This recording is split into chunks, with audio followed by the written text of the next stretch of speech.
Hey guys. Um, all right. So we're about to have special guest Michael Sparacio. He is in radiology from Yale New Haven Hospital here in Connecticut, New Haven, Connecticut. I recently went in there and he helped me and he was just so informative. He had a great personality and come to find out we shared some things in common. So let's welcome him in. I'm gonna admit him in here and then we'll get going.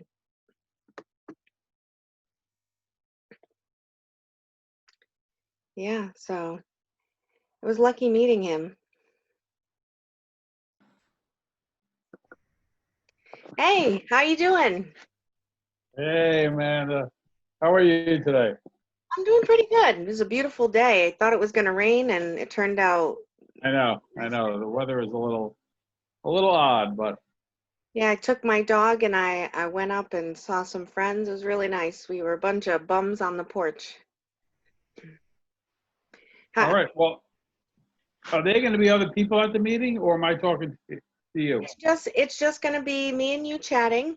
And we're just gonna have a regular conversation, you know. I'm gonna introduce you, ask some questions, just general questions that most people that are going in there kind of get concerned. And then I think I'll say, how did you get into it? And then we'll discuss a little bit more of what we were talking about with the skiing and with the diabetes and COVID. We'll transition into that. And I figure we'll do about 45 minutes to an hour if that's okay, depending on, the conversation. If we have lulls, that's okay. Um, yeah, in general, just to try to give some information to people, and not every day, not everyone goes to the hospital regularly and gets x-rays and things like me. So a lot of people are uncomfortable or afraid, and I've even seen them in the waiting room up at Yale, and their nerves are just so when I came and I met you there, and you were so informative and really kind, and I was like, this is the kind of guy that everyone should come encounter with when they come to the hospital instead Yeah, of yeah. a pain. Sometimes it's really easy to feel like, but I don't want to be a pain in the butt, you Yeah, know, yeah. that I know kind what of you thing. mean. How long have you been in this field? Well, you know what? Hang. I'm just going to lower the fan so I can hear you clearly. Yeah, Just sure. hang on a sec. Yeah.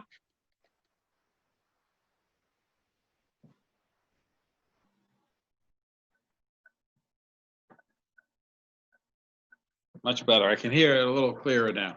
Yeah, I had to turn the air conditioner off as well because I didn't want to wear the big bulky headphones. Yeah. So what did you ask? So, okay, so what is your title and how long have you been doing it? Well, I'm a radiology technologist, which I've been doing for about 10 years. Okay. I've been uh, I worked 2 years in North Stonington, Hmm. and I worked about 8 years, almost 8 years here at Yale. So I've been doing that for a while. I did it a little later in life because really it stemmed from my accident. I don't know if I told you about that. I know I told you a little bit about the diabetes, but I had a terrible accident that happened that laid me up for a while, and that was one of the other things I wanted to mention. Okay, yeah, we'll get back to that. And in the meantime, let's just talk about, Mhm. so what kind of X-rays or this type of thing are you doing most often? Do you find yourself? I know in that area it's kind of orthopedic. I mean, Yeah. you know what I mean, legs, arms. What do you find most often?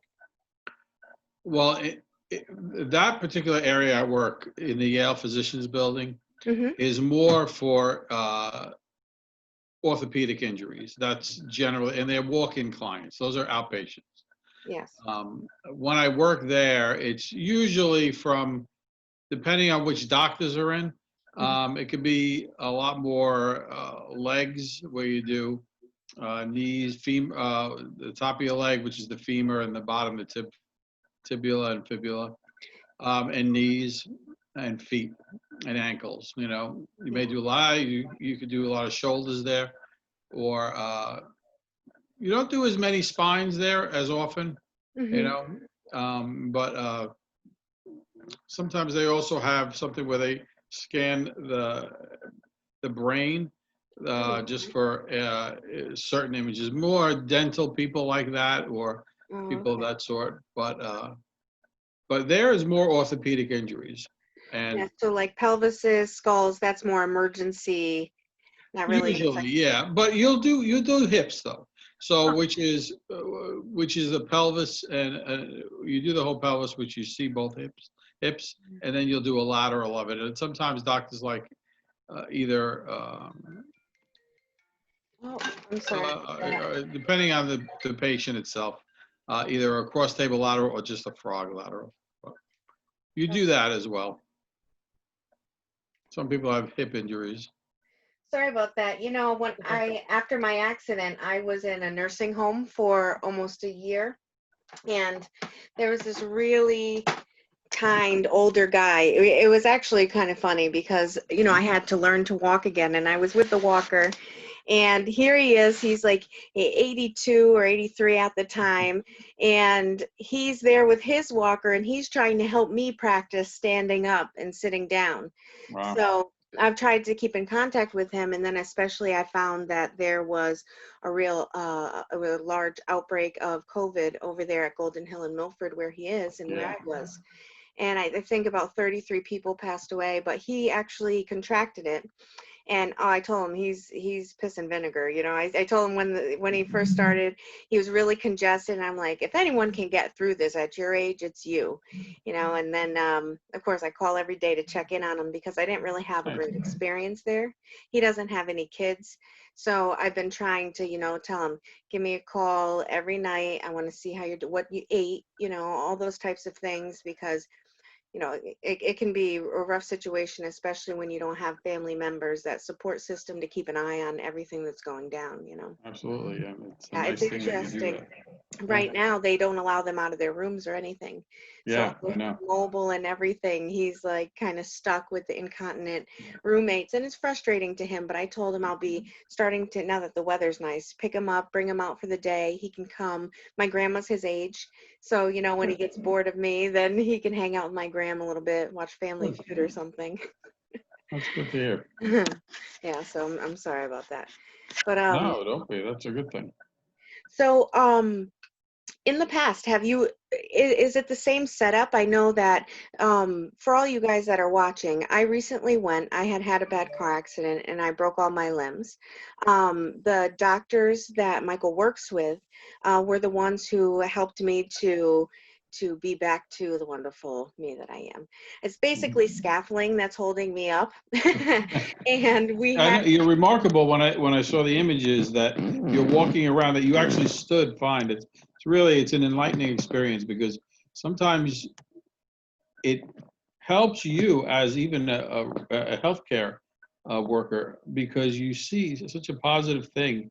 And I really do believe that a lot of it is in your mind too, that what you believe and how you do things really plays a part in it. And that's why I think it was inspiring just to hear from you. That's really why I wanted to come and talk to you a little bit more. So yeah, I really appreciate that. I mean, it was a long process, I'm sure. and it was frightening. I didn't think that I would ever walk again. And Dr. Halim, who is an orthopedic surgeon there for the arms, she did both of my arms, including reattaching my left arm. She said, "Nope, you'll drive stick again." And I was thinking, yeah, okay, you know, actually, I'm back to driving stick and all of that. And a lot of it was faith.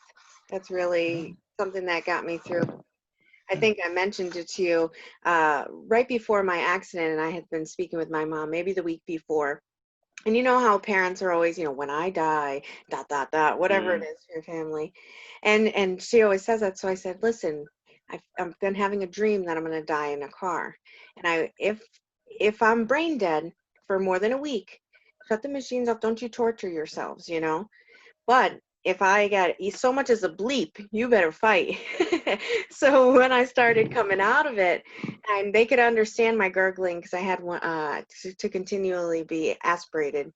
Mhm. And So through my gargling, they heard I love you, and they're like, "What were you trying to say?" I was saying, "I'm gonna fight." We agreed on this, and that's Yeah. really, that's what happened. Now, what Yeah. happened with your accident? I know. Yeah, why don't you go into a little bit about that? Well, a while ago, I used to ski a lot. I was a big skier, and I skied. I used to work in South Street Seaport in New York City. I'm born and bred in New York, Okay. in Brooklyn. So I used to attend bar, and I was friends with the owners. So we went out skiing in Mount Snow, which is out in Vermont here. Okay. And I always go down expert slopes. Hmm. But for some reason, this one time my skis just locked and I fell. But there's steep inclines, and unfortunately, I went head on with a tree, and I broke all the bones in my head. And it was, it was one of those instances where my father happens to be he died, but he was a surgeon. He was a neurosurgeon, believe it or not, a brain surgeon. And I hit all the bones in my head, of course. And they call him to tell him, and they didn't know if I was half dead or half alive. Um, and somehow they flew me off the slope to a hospital in Massachusetts, that was big in trauma. And I was there for a long time. I lost a lot of memory. It took a while to come back. You wouldn't believe it, but this whole left side of my head is all brand new. Oh, wow. Now, You wouldn't even notice. what type of metal or? Well, they were originally going to put in my a part of my rib, not my ribs, part of my hip in there, Yeah. and but they ended up using some kind of synthetic because they said the grooves in your eyebrows, Hmm. you would lose that, but with this type of synthetic, Wow. uh, I was able to do that. Plus, my whole eye was closed for about a month, Wow. and it didn't fully close, but it closed enough where I didn't have to use drops. Mhm. So You would never but be able to tell. yeah, it's really remarkable. But it took me a long time to recover. I'd probably say about 2 years, Yeah. um, because I was in therapy. I was in occupational therapy, physical therapy, and I was in. After I was in the hospital for a long time, then I was in therapy for a while, and then I was able to do home therapy. And my mother always, she's one of when I was home, she always made me do the rosary beads with her every day. She was very Catholic and very big in spiritual thinking. And I did that, and I finally recovered eventually. About 5 years later, I got most things back. But I always thought I wanted to give back to the healthcare. So even though I did well in the jobs that I've had, I ended up volunteering, and I did that for years, 1 day a week, and then I found out a little bit more about radiology, and I decided to go into that, and so I've been doing that for the last 10 years. But it was one of those times in your life that you never forget, because my father even told me, he said, I'm sorry. many people Tell have died everyone that in way. the world. Like, oh, God. No, I'm sorry about that. I tell everyone in the world that I have a schedule. Oh, Sorry, go ahead. and of course they call you every second. Oh, yes.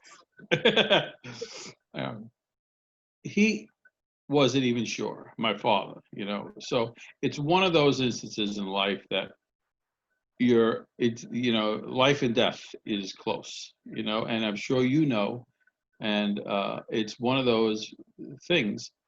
And somehow I got through it. I was very positive, and I went through things in life, but it took a while, but I did it. But it's with positive perseverance, and that's really, I go to church every Sunday. I'm a lot more religious. I do believe in things, and I promote things to other people. I Yeah. try to say things, that might be helpful, and I'll throw in some faithful things, now and then. Yeah. Um, I think that's the best, especially with everything that's going on right now. It's important to keep faith as our focus Yeah. because everything else is moving so quickly. Everything seems to just be looming over us, all this hate, this friction, and we just have to look at the facts, think logically, and see how we can get our country out of this, and that kind of thing. So, yeah, yeah. Sorry, I'll go off on a tangent about Oh, this. it's easy. It's But, easy to. It is easy to. so And it's really, what's funny too about too when you get injured, you don't really realize. I'm from a large family. What an impact it does have on family, yes, yeah. and everybody came to Massachusetts to see me in different times. My mother found a church right near. She made a priest come by to say this few words. That's a good It's mom. really like all these little things. It's remarkable that in times of need, Mhm. how people can really come together, and it's a great thing. You know. I, no, I completely agree with you. I told you I believe I was saved for for a testament and to share my story. And I remember being really bad and my family coming saying, "Hey, Facebook people around the world have prayed for you," and my aunts and everyone reaching out and just spreading the word. And I do believe that all that concentrated energy, I really do believe that that goes to God's ears. I mean, I had my own um, vision or religious thing that happened when I was in my coma, and Mhm. and that really reaffirmed my faith and let me know that that's why I was saved. But it's amazing when you hear how many people actually care and they are sending their thoughts and prayers. And that's what helps keep the mindset too that you were talking about. Yeah, keeps you Positivity. grounded. Yeah, I mean, and Really is. if people didn't think there was hope, they wouldn't they wouldn't be sending their thoughts and prayers. They would think, oh, well, let's pray, God's gonna take her, that kind of Mhm. thing. But instead they were saying, oh, my aunt would say she's gonna pull through this, and then you get 10, 15 people like, yeah, and then they show you the comments and you're Yeah. like, yeah, I can, you know, that kind of thing. So after getting your education, did you go back and like revisit your injuries and kind of look at it in a different perspective once you were more knowledgeable about, I mean, you may have had that previous knowledge because of your father, your father's career, but um, No, actually, I would say it came to me maybe 10 years afterwards, the real thought, because my mind really took a while to grow back. 5 years is a maybe a slow way of saying it. Probably took a little longer, um, because you realize a lot of things after that. You know what I mean? And when it did really hit me, um, that's when I wanted to do. I said in the back of my mind, I always wanted to do something um, to help people, yeah. and that's where it really came from. I think it came from that. It did come from my father, I think too. I think it also came from my mother. They're very optimistic and helpful people in general. They do that all the time, and I grew up that way. But when something hits you as uh, an accident, it pushes you a little further, because it's like you overstep the boundary, so to speak. Hmm. You know, and and listen, I'm never sad about things, because you really, what is good? How is it going to help you to be sad? It's just going to make you feel worse. It's better to promote yourself and get through things. And there are people that may not have part of their leg. There may be people that have, terrible asthma. There may people. There's a lot of little things that people always have. So I think I think it did come to me a little later, but I think it always was with me. You know what I mean? So Yeah. Yeah. How did you find your way over? You said Stony Brook? I went to Stony Brook College. I mean, that's what I did. I Uh, did that. I mean, this happened probably I think in '92. It happened a no, while ago. yeah. I'm a little older than you think. I'm 55, and when I graduated college, it was '86. Okay. So I did things. You know, I had other parts of my career. I did other things in my life. You Yeah. know, but um, that was just something that I love to do with skiing. It's just one of those things that happen.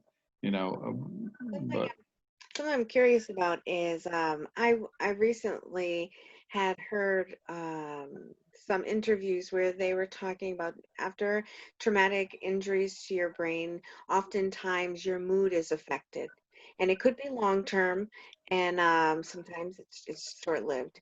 And also, they did notice a correlation between traumatic brain injury and like risky behavior, risk taking behavior. well, Uh, that's one of the reasons. Yeah, right. that's one of the reasons therapy was there because I did have that problem for years. Yeah. You know, I just didn't remember things, and I couldn't put. You know how 1 + 1 = 2? That wasn't working for me.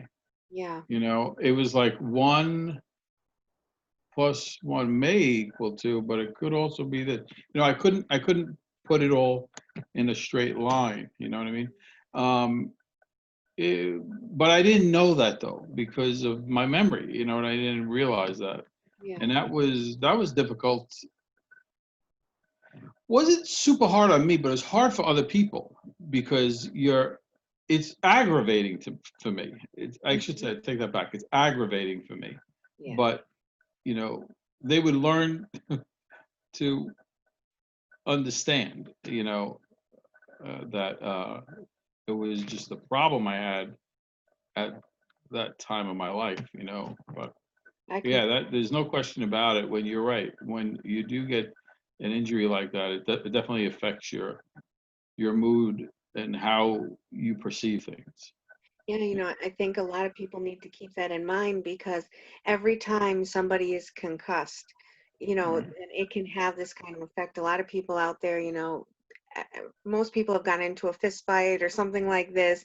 Maybe they fell off their bike, got knocked out or something. It's important to keep in mind too. People always say, don't let the person fall asleep, but then you forget about what's going on, and maybe a month or two down the line, and you think, hey, what's up with this guy? Why he's acting kind of funny. So that's Right. something that people usually don't. That's actually a very good point. Yeah. How perception, because that really does affect you, and what you said is really correct. So it's something to point out. Yeah. Yeah, it's Mhm. interesting.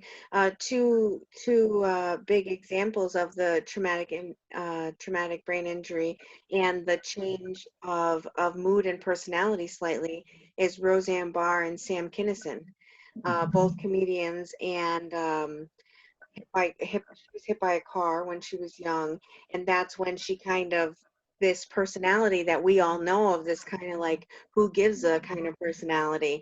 That's really where that was born, as well as with Kinnison, he was a preacher, and then then he started with the screaming and all that, and Mhm. so it's interesting that one person's injury that can impede their whole future. In another person's case, it can in an odd way twist twist fate. You know what I mean? Yeah. It's meant to happen that way. It's really interesting. Even with your case, Mhm. who's to say had you not had that accident that you would decide, hey, this really is for me down the line there. Right. That's You really know, I mean, even, you know, it's funny when in 2004, 2004, I went to California for a little bit. mhm, I had gotten a job offer because I had worked this account in New York, and I got a big client, the Guggenheim Museum, and mhm, I sold them a lot of systems. And so I said, I'm going to get away for a little bit. California offered me a job. I went out there. But when I went out there, it was really funny because that's where I decided to um, volunteer. I was volunteering at Cedars-Sinai Medical Center. Mm. But I had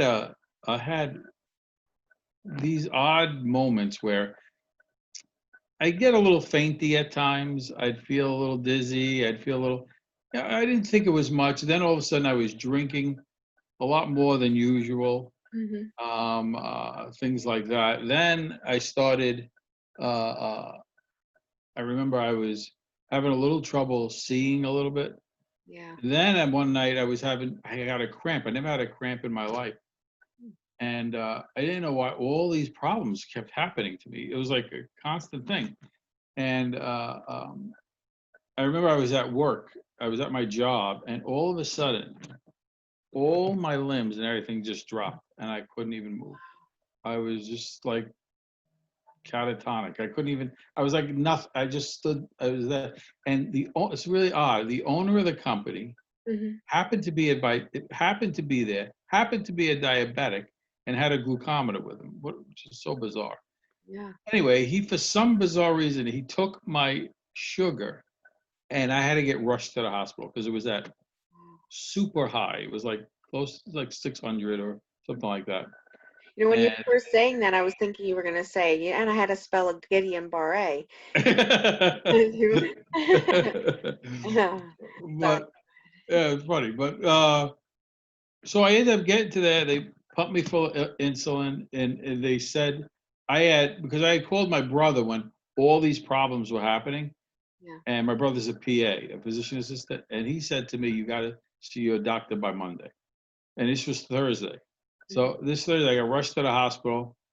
They put me in the ER, and they said to me, "You have to see a doctor tomorrow. You can't wait till Monday. You have to go Friday." I saw my doctor that Friday, the next day, and I was on insulin ever since. So I take 2 shots a day now, 2 different shots. Another avenue I work with. But um, he said, "Do you realize if you saw me Monday, this is my doctor telling me this, chances are you would have died that weekend. You Wow. would have been in a diabetic coma." I was like, so somebody upstairs did not want to get rid of me, I Yeah. think. And my whole life changed again there because I had to now change all my food, Yeah. change all what I eat, how I have to regiment myself, and so I've been doing that for almost 16 years now, Wow. and it's At the time, remarkable. it must have been really frightening. How did you start that transition into the healthy living? I mean, I know it's difficult. My dad has Yeah. diabetes as well, and for him, he lucked out too. He started like when he wanted to snack, he'd snack on cabbage, and that really changed. Once he dropped like 150 pounds. Now he's just on metformin, just the oral pills, and he Yeah. takes Ozempic Yeah. for his A1C. Yeah. Um, but yeah, I remember it was he lucked out, but I know a lot of people have difficulty transitioning into, they have the diabetic association's recommended diet that you can go to their website and you guys can find out that information if you need it. Well, I Um, can tell you a couple of things that are very helpful. The word routine is a big word. Getting a routine to do things. Every day, every single day at my job at work, I have a set time I eat every day.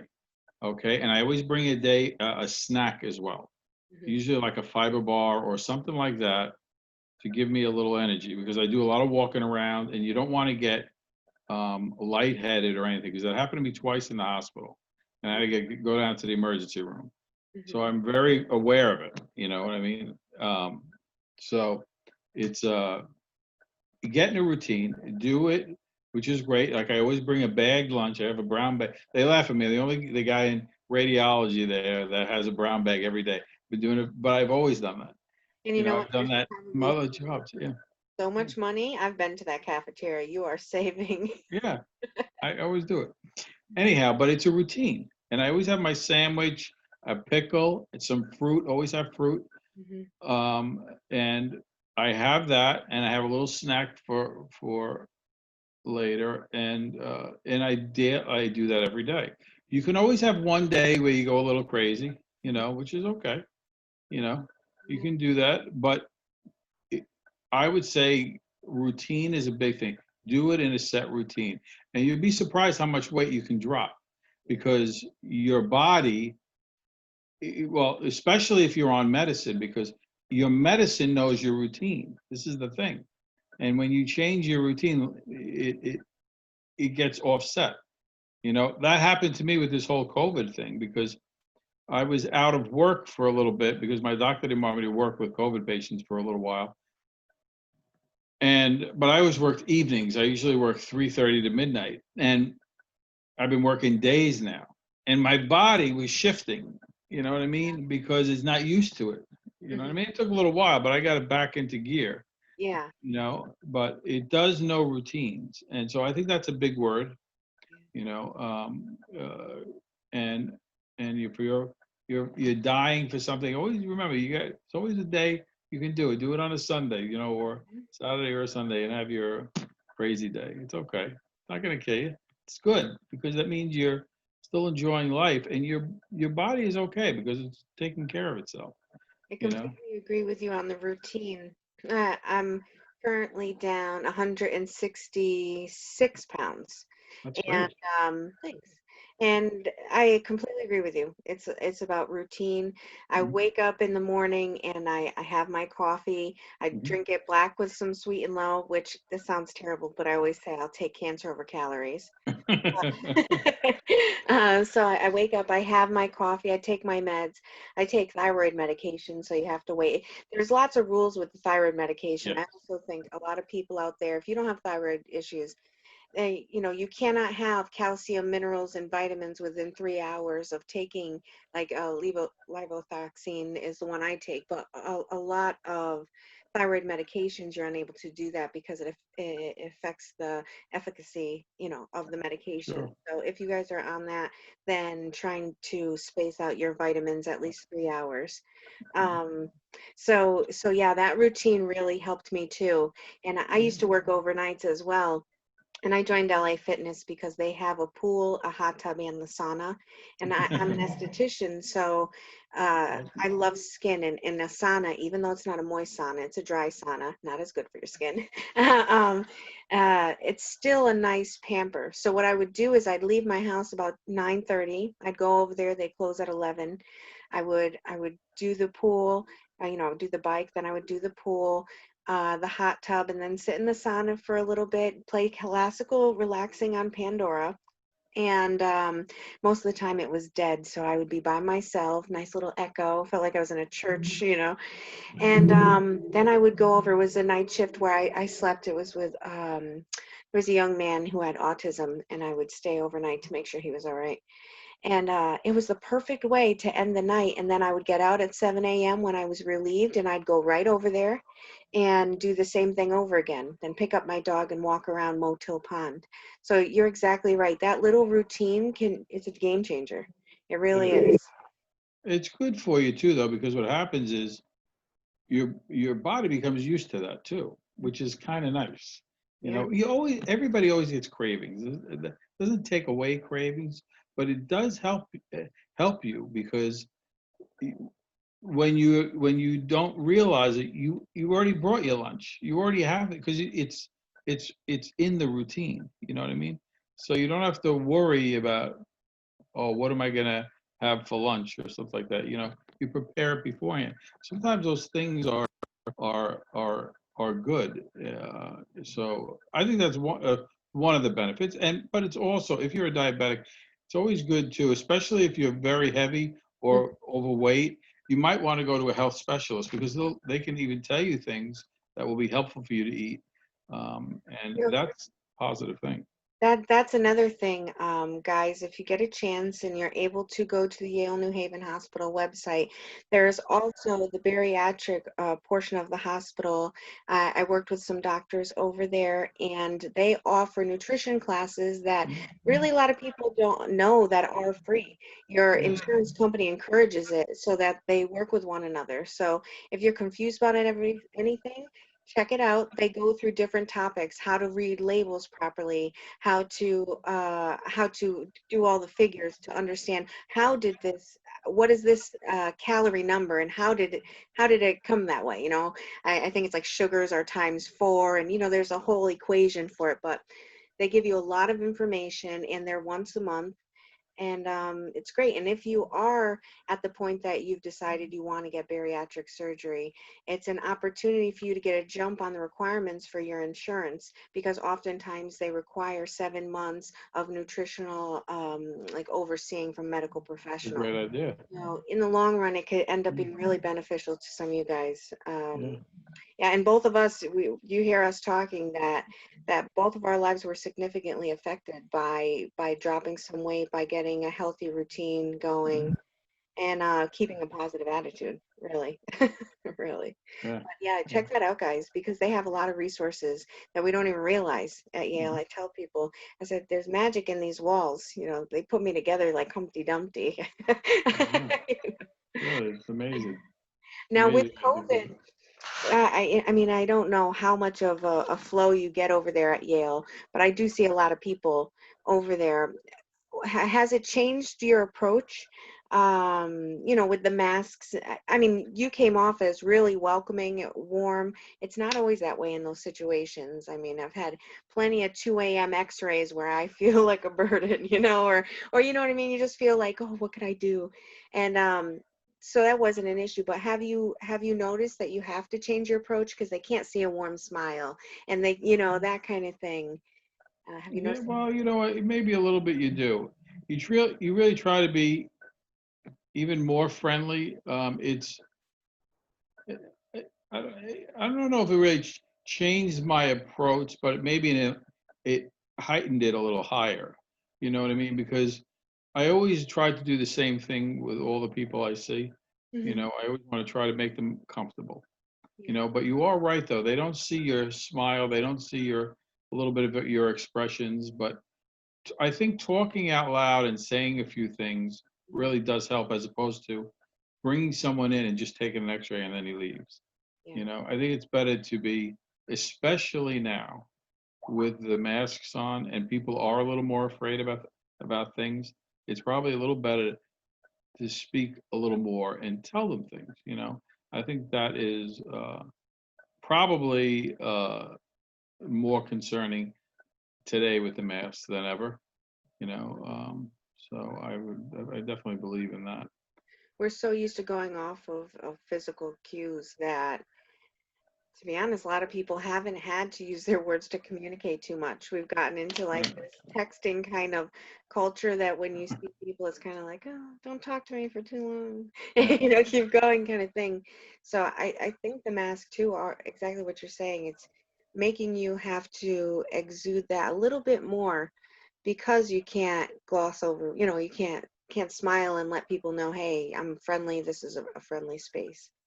Now, I've noticed they have the plexiglass dividers between the scheduling departments, both in radiology and physical therapy, in the way that it's set up, and then the orthopedic check-in and scheduling area. And they have the plexiglass and all of that. Has there been anything else in your section that any differences that you've had to make using maybe different product cleaning products for it? I'm sure not in the hospital. Well, I think the mask situation, even for us, it's still a little bit of a problem. Like the N95 masks, for example, which are the ones that really secure your face in Hmm. COVID patients.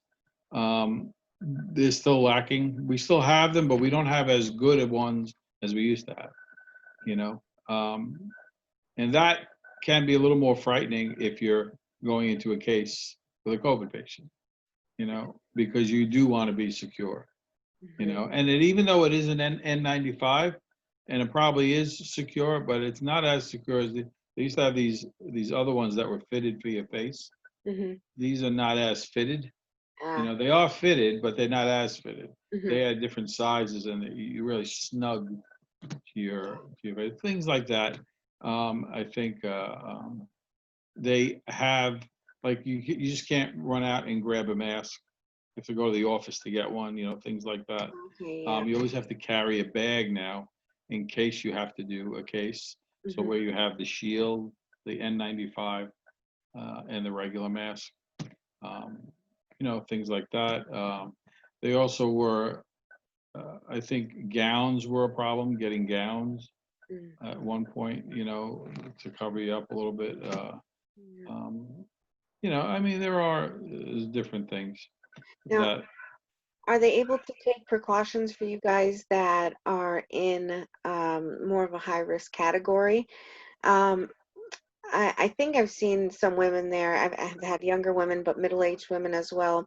Like with a COVID case, let's say as a diabetic, are you able to, if you need to express a concern, like, hey, listen, my mask isn't fitting that great, you oh, know? absolutely, yeah. Yeah. Actually, those are good things to do, because you do want to be prepared in those situations. And we always recommend that. And as a matter of fact, we get emails a lot. If you have any questions, please state it, because they want to hear your voice. They want people to speak up, and don't just do it for the sake. It's a COVID patient. Make sure you're secure. Make sure you feel safe. They do announce that, and they give you updates all the time on email about how many patients we do have, what the daily other things that have been going on within the hospital. Mhm. They want you to be aware, and they're trying to make you feel a little better because, it's difficult just, and I know, just wearing a mask every day. I even though I work in healthcare, do you know that I do this? I don't even know if you're supposed to, but I wash my mask in the washing machine. I because just in case I run out, I don't know, you Yeah, know, and I'd rather have them clean and seem to be okay. I can't do it a lot, but I could do it a couple of times. yeah. You know, wash them and that, or I don't, but it's better than having nothing. You know You know, what I mean? that's relieving, and that's a relief as a patient too, to know that you guys are able to express that concern as well. Because Yeah. on our end, I mean, that's telling us that okay, they care that much to not get sick, and in turn, they don't want to give it to us. And Right. I know from even myself going in for these last appointments I had, I was really nervous to go in there, and it was great to see how the hospital has kind of like an intake section set up right in the lobby area. They test your temperature and give you a little pass so that everybody knows that you're all set to go in there. Yeah. Um, but yeah, that's reassuring because right now, moving forward with telehealth and all of this stuff, it's so new, and we just have to, you guys out there, exactly what he said, check out the websites and things, because the communication from medical professionals side and from our side is the only way that the system can get better, that they can get the kind of feedback from both sides that they need to make it so it works best for everyone in this whole symbiotic way that keeps it going and keeps us healthy. And a lot of people, I think, kind of disregard, they go to their appointments and they keep it moving. They don't think much else about that. For me, I had to rely on medical professionals when I was in the rehab completely, and I was at Yale for 7 weeks. And so for me, it's kind of when I go there and I go to the doctor, I'm like, I tell him the whole skinny. You know what I mean? Probably stuff that nobody else would share, and I just let him know. For a long time, I had to rely on medical professionals, so I'm trying to give you a full picture of what's going on with my health. And it really does help your doctor, because right now, since the office is closed and we're doing the telehealth, and I'm talking to another girl, Sephora, that works in his practice, and that way he's able to mark my file, accurately, and to make it easier for other medical professionals that he's working with to get the full picture. So it's important for all of us to speak up and to have a plan. When you're going to the doctor, write down some questions. If you're feeling funky throughout the whatever it is, 3 to 6 months until you have your next checkup, and you say, "Hey, it's kind of weird. Occasionally, yeah, I feel faint sometimes," or "I don't know what it is. I get upset for no reason," or it could be anything. "Hey, I got a clicking in my hip," that kind of stuff. Absolutely. Write it down, put it in your little calendar when you know it's coming up, write them. Especially right now, it's important that we all are clear on what we can do to help one another so we can get this out of the world right now. I mean, it's Oh, really yeah. it's really frightening. It is. But, I you know, agree. exactly what you said is that's why I thought you were a great medical professional. In case you guys want to know, I had gotten some x-rays of that appointment that I was telling you about. And then I said, you know what? He had such a great vibe. I think that the people that listen and watch my podcast who might be interested in hearing a little bit more, because not every day you get x-rays or you talk to somebody who's educated in that. And then, and we had briefly discussed about the near-death experiences. And so I wrote a note, and the girls who schedule for physical therapy, I see these girls before COVID twice a week. And so I said, hey, would you mind just passing this note along? Tell them to send me an email. I'd love to have them on the show. And I'm really glad it worked out because Yeah. there's Well, so my many pleasure. people. The goal of my podcast is it's called Power of All. And I set the logo up in a way that it's really Power of All is greater than. Mhm. And the only way that the power of all of us can be greater than whatever obstacle we have to overcome together is with open communication, with talking about any and every subject that we can, with any and everyone that we can. And so, yeah, you just gave an energy that I thought that would be wonderful, that people don't have to be frightened of medical professionals. It's never said, but a lot of us are. You don't want to be told something bad. You don't want somebody to say, hey, what Well, you've been doing's wrong. you know? let me add one more thing, just one Sure. last thing. Yeah. I didn't even mention this to you either. I had found out about October 2018 that I had liver cancer. Oh, You wow. know, Sorry to hear. so things happen Hmm. that you. If I had non-alcoholic cirrhosis, then I found out I liver cancer. And this is like something that I'm not a drinker. You Yeah. know what I mean? I have that, and I had to get surgery, and I had to get that done. I'm still working on that process. Yeah. Because you go through it. But the reason I bring that up is that I'm even a cancer survivor. I had the operation, they took it out. You know Great. what I mean? They got it. I still have to go through, regular quarterly checkups with Hmm. the doctor, and they have to, read whatever exam I'm taking, whether it's an MRI or a CT or whatnot. Yeah. And but you know what? It's positive power, and it's because you don't even know about cancer. The cancer has a mind of its own. Yeah. Okay, and Oh, it's great to be a positive force that you fight against it, and just keep living your life daily and go about your. I don't tell a lot of people that I have that. You know what I mean? It's just part of me. But I mean, if they ask, I don't mind telling them. But certain things you keep private. But it's a great thing when you can go when you're fighting something and winning the battle. So so I give a nice plus for all the cancer survivors. you know, uh, I think that's wonderful. And, when we talk about kind of like fate and faith, and of all, liver cancer, you guys know that the liver can regenerate to some Right. extent, and how lucky that if you had to face this frightening illness, that at least when they remove it, like, you have the opportunity to get back again Right. to great health. And I think that's another great thing, another Yeah. testimony, really, Yeah. that you can share, because that's something. I mean, that is the biggest thing we're all afraid of. I mean, we call it the C word. Of course. Um, so Scary word. Oh, yeah, it Yeah, is. But it comes back to that positive attitude. You it know, does.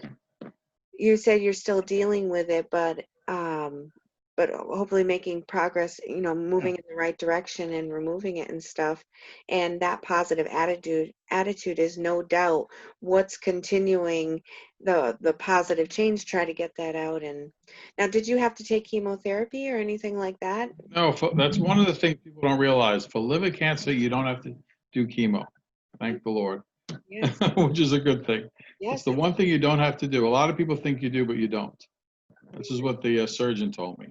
Now, You have know, you found relief with, I don't know if you have, significant pain and everything associated with it, but have you found relief in any of these alternative medicines, the CBDs and things that people talk about, especially with cancer patients?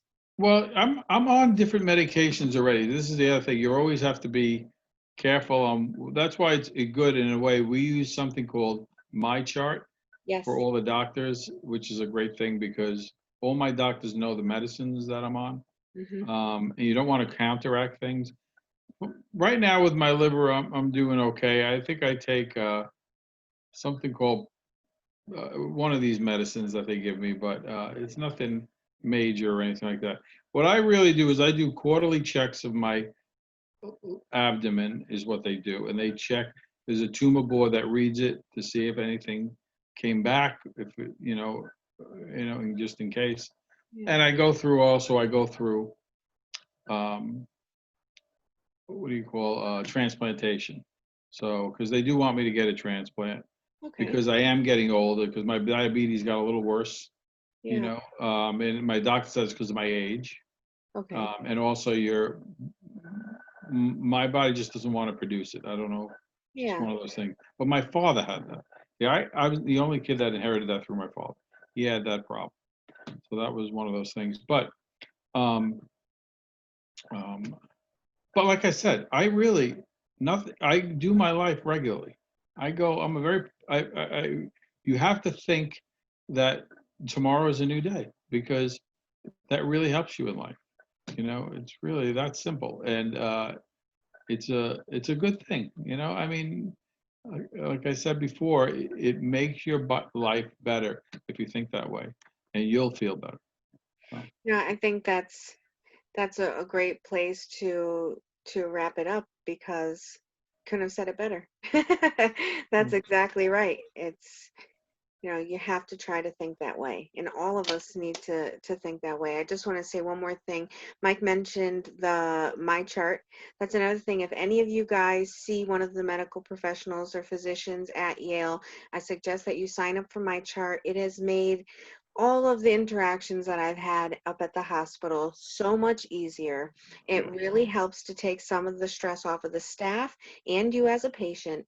I've found it to be a great resource because as a layman, I can go through, I can find all of my blood tests. I can take the time to Google everyone, what is the normal, range that I should be in, and try to find out, okay, what can I change in my diet and my routine that might be able to. For a long time, I noticed that I was deficient in vitamin D, which recently I heard a study from Dr. Shonda Patrick, who said that 29% of Americans are receiving adequate amount of vitamin D. That means 71% of us are not. So you guys talk to your doctors about adding vitamin D into your daily vitamin regimen in that new routine you're going to set up. Yeah, it's been great talking to you, Mike. Great. I hope that all you guys, that you start to communicate with the medical professionals in your life and that you encounter, let them know how they are helping because they really are what are keeping you and me healthy. Um, Even, people don't think, oh, it's just an x-ray, but in my circumstance, an x-ray was the difference in prognosis. That was the difference between wheelchair and walking.